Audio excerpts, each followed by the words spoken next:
So the fog has lifted in Canberra, and I'd like to now introduce to you the Honourable Richard Di Natale, Leader of the Australian Greens.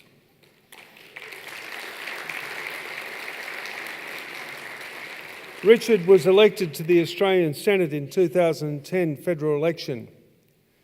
He became Federal Parliamentary Leader of the Australian Greens in 2015 and led the Greens at the 2016 federal election. A formal general practitioner, Richard took the lead in the 2015 Regulator of Medicinal Cannabis Bill, which many believe would have provided the best model for medicinal cannabis regulation in Australia, had it not been hijacked by the federal government with the introduction of the Narcotic Drugs Amendment Bill in November 2016. Richard continues to fight for progress in the medicinal cannabis space with focus on improving patient access. He has demonstrated his commitment by recently tabling a disallowance motion to the government's removal of access to cannabis for the terminally ill through Category A of the Special Access Scheme. United in Compassion would like to thank him publicly and formally for his efforts. So thank you, sir. Please welcome Senator, the Honourable Richard Di Natale. Thanks so much, everybody. Let me begin by acknowledging the Wurundjeri people of the Kulin Nation as the traditional owners of the land in which we meet. Let me also publicly acknowledge Lucy Haslam for her tireless advocacy. She's been an enormous change agent in Canberra, so I want to publicly acknowledge Lucy, and of course all the many people here who have worked so hard to change the law.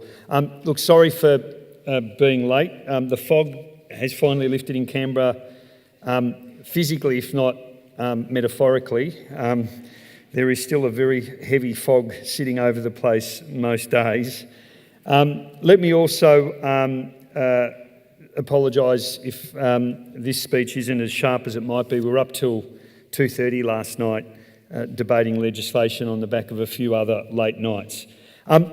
It's a huge privilege to be here working with many of you, being a voice in the Australian Parliament on behalf of the Australian Greens, trying to change the law. We really believe that, this is why we do it. I know politicians get a bad rap and they deserve it, but I can tell you on this one, we're doing it because we really believe that all Australians should get access to medication that is proven, that works, that relieves people of their pain and suffering, and they should never be treated like criminals for trying to provide treatment for themselves and for their children. So many of you will know that this is something that the Greens have campaigned on for many, many years. It's in state and federal parliaments. Soon after I was elected, I took this issue on. I took it on because I was convinced of the strong evidence that demonstrates this is a very effective treatment. And in 2014, we developed legislation, a private members bill, that was effectively to say, this is a drug that's not like other pharmaceutical drugs. It's a drug that you can't patent because it's a natural product. It's a drug that's easy to grow. We know it's effective, but it's not like other pharmaceutical drugs that are developed by pharmaceutical companies and put through the TGA process. It needed to have its own separate set of rules and agency for managing it. That's why we set up a bill which was to establish a medicinal cannabis regulator. And we worked really hard on that bill. We actually worked across party lines. We knew that for it to succeed, we'd need to try and get some support from the other parties. And there are a few independently minded people in the major parties, not many of them, let me tell you. But we did work across party lines so that we had some support from the Labor Party, the Liberal Party and some of the independents. We built a lot of pressure, and with the work of Lucy and many others, Lucy came to Canberra to share her story. We had a number of briefings, and the government really had to bow to the pressure of the work that many of you do and the work that we were doing in the Parliament, and to introduce its own legislation. So we were prepared to sit back and work with the government to make sure that we saw a change to the law. and to make sure that people were able to get access to effective medicine. Unfortunately, the government's process has been too slow, it's been too cumbersome, still only a small number of people are getting access.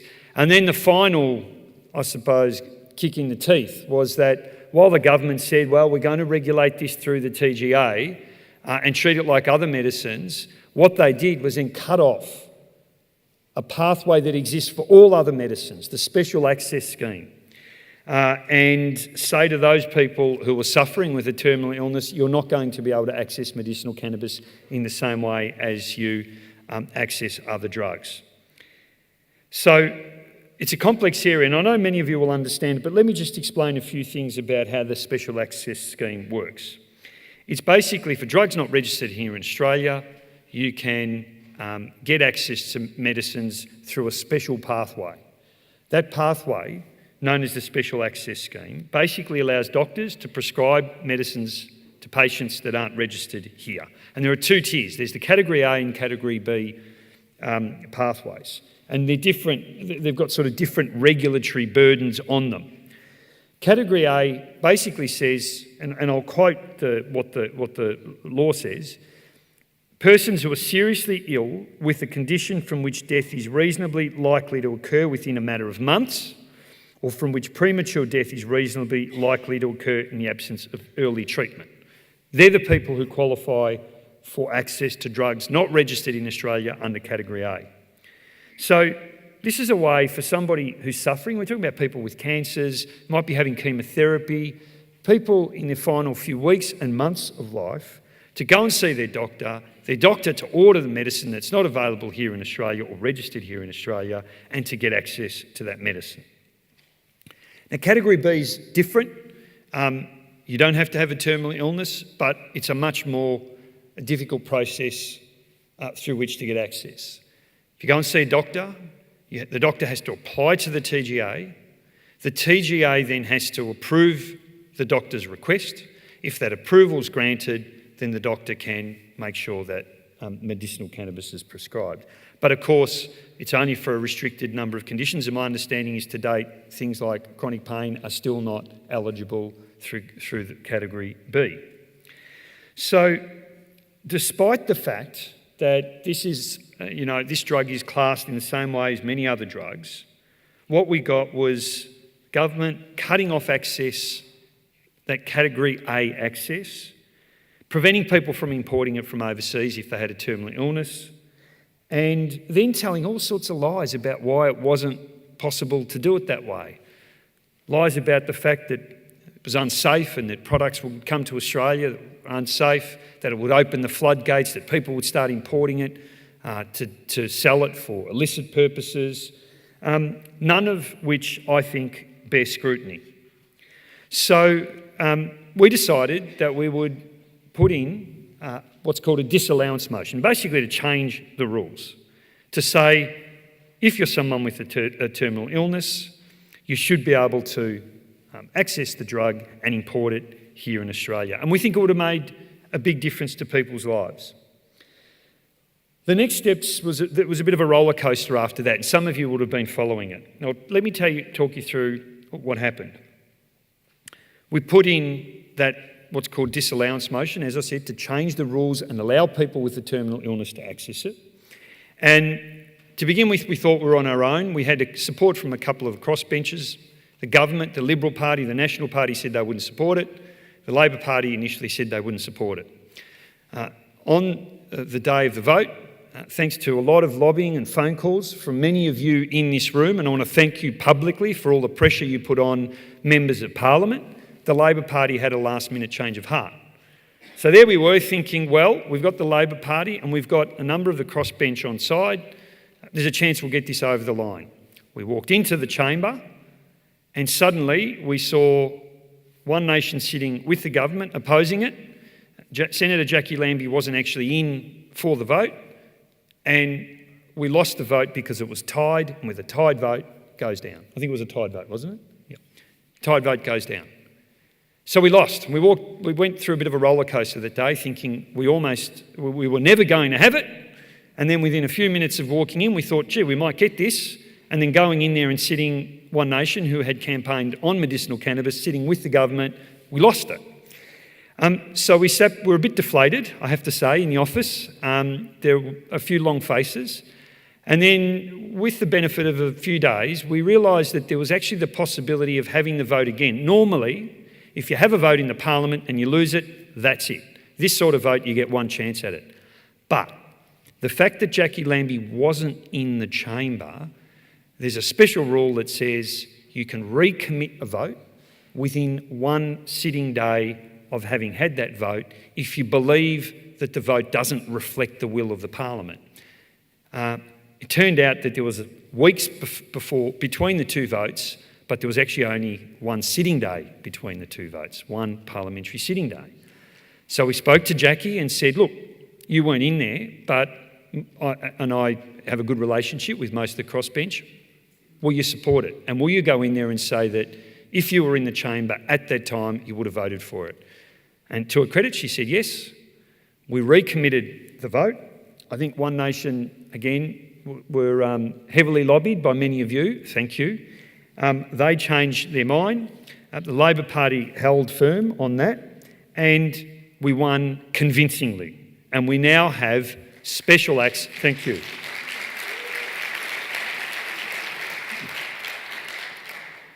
We now have people who can go and see their doctor and ask if they have a terminal illness to make sure that they can import the drug if it's not available here in Australia.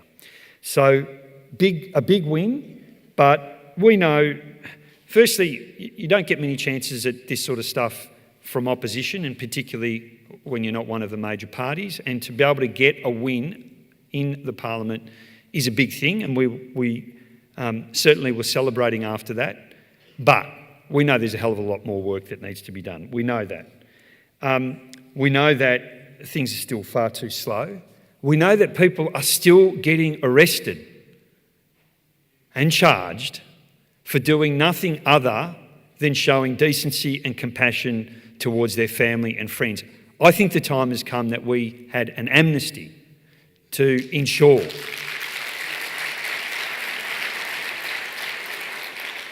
that we no longer accept that. We no longer accept that. I also want just to say to all of you that please use our office as a resource. We're very committed to this. We want to work with you, and we're doing everything we can to change it. Contact us, let us know your story, and we will do what we can to help. Now, one of the consequences of our victory on the changes to Special Access Category A was that because of the way the legislation was introduced, it only applies to imported product. We know that here in Australia we've got the beginning of a medicinal cannabis industry. Again, still not enough and still far too small and too slow, and much more needs to be done. If we're going to do it and we're going to make category access, special access to Category A work, then people shouldn't be able to just access imported product. They should be able to access homegrown medicinal cannabis. So let me announce to you today that what we're going to do is we're going to introduce another private member's bill to remove any barrier on Australian medicinal cannabis being prescribed via Category A. And we're going to make sure that there are no longer any legal barriers to medicinal cannabis through Category A, whether it be imported product or Australian product. Now, the issue of clinical autonomy here is also part of this. I think that one of the really key things that needs to happen is we've got to respect that the doctors have some autonomy here, and why should it be that for other drugs we say to the doctor, you're the one who's able to prescribe it, but we make an exemption for medicinal cannabis and say, well, actually, it's not just the doctor or the health practitioner that is in charge here, it's somebody sitting miles away in Canberra who's actually going to be making the final decision on whether somebody gets access to treatment. We think that's wrong. We think it needs to change.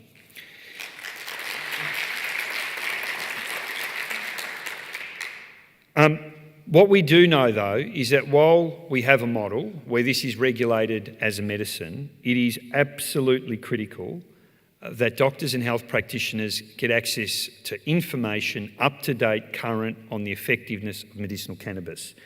I can tell you as a medical student, you learn one thing about cannabis. It's harmful and you shouldn't use it. That's what you're taught in medical school. That's the long and the short of it.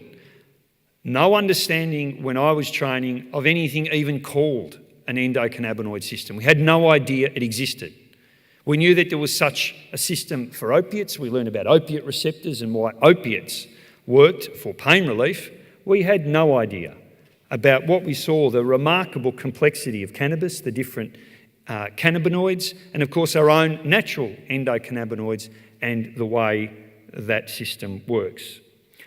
In fact, we were taught that many of the harms associated with cannabis include psychosis. And it's interesting that there's emerging evidence now that rather than causing illnesses like schizophrenia and psychotic illnesses, that CBD may be protective and a treatment for those illnesses. And it's really important that doctors, health professionals are provided with this up-to-date information.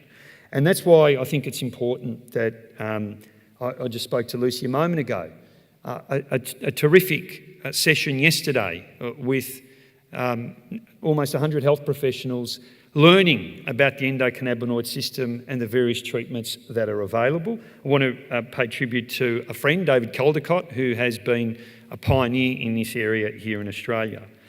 And let me also say that we'll do everything that we can. Unfortunately, as sitting on the opposition benches, you can't write cheques, but the government needs to make a serious investment in the clinical training associated with medicinal cannabis if people are genuinely going to be able to see their doctor and get access to it for the range of conditions for which we know it works.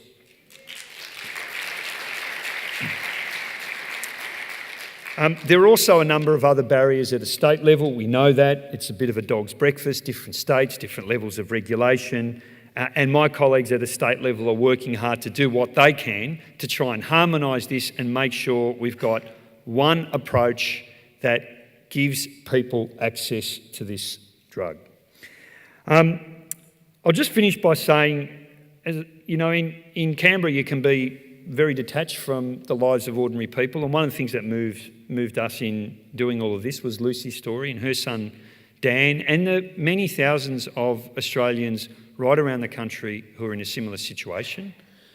We don't think that it's appropriate to be treating people like criminals. In fact, forcing patients to act like criminals, that's the crime. That is the crime. And we'll continue fighting as hard as we can to be your voice in the Parliament and to do what we can to make sure that people get access to medicine that relieves them of their pain and suffering. Thanks so much, everyone.